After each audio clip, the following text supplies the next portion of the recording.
So what do you do when you have a case that breaks from something hitting it or something? Well, you repair it. And that's what we're going to do today. So follow along and we'll show you some of the steps. First, we're going to take a Dremel bit, get everything cleaned up, get rid of the cracks, wash it down with acetone, get started. All right, so not everything that looks like aluminum is aluminum. So we've got 2 bars here. So when you're starting to light up on something, you really need to know what you have. And for the most part, it's a fairly easy test. We're just going to use vinegar. It's just good old-fashioned. Now, I don't know if this will work with apple cider. We'll brush just a little bit on the aluminum piece. We'll brush a little bit on the magnesium piece. Now, I know that this is magnesium. Now, it's hard to see, but the aluminum piece here, it really isn't doing anything. It's just like water. But the magnesium part, if you can see, it's actually fizzing just a little bit. There's just a little bit of fizz that you'll get when you brush vinegar on magnesium. So make sure you test, especially when you're dealing with repairs like we're getting ready to do. And for this repair, we're going to use our Neptune TIG. You know, it's geared up around castings, repair work, stuff like that. It'll also do a good job on normal day-to-day welding. You can anodize it. It's very strong.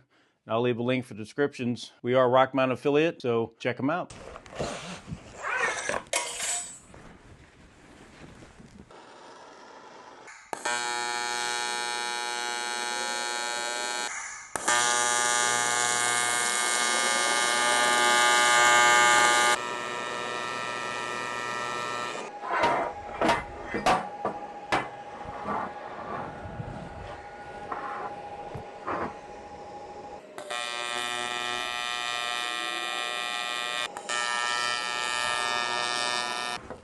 You gotta let it cool down a little bit, but I'll just slowly go around and fill, and I gotta go back in and I'll take the Dremel tool and I'll clean up some, get down to some good base material, because as you weld aluminum, it brings out all the nasty crap. Now, it's always a good idea also, if you're gonna weld some magnesium, or you're gonna be welding things that are questionable, keep some sand around, because if you were to light up on something that ended up being magnesium and not aluminum, magnesium will self-ignite, and you can't put that out with water. You can't put that out with most fire extinguishers either. A bucket of sand or something like that just in your shop could possibly save your shop.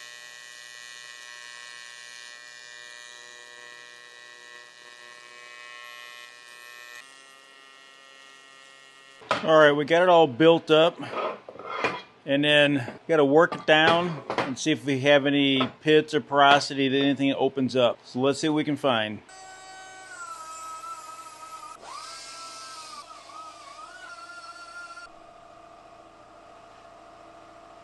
All right, so we got all that worked in, got it all smoothed out. And when you start welding with this cast, it opens up all kinds of porosity. And well, maybe better welders than I can stack dimes on casts, but if you do, leave me some comments. I'd appreciate it. But what I do is I try to get a layer built up and then get that worked off, get all of that oxide ground off, and try to get a good base layer built up and then get at it. Now, I left the reinforcement that I had on the inside there. It's welding a cast cover, and I'll see you here for welding.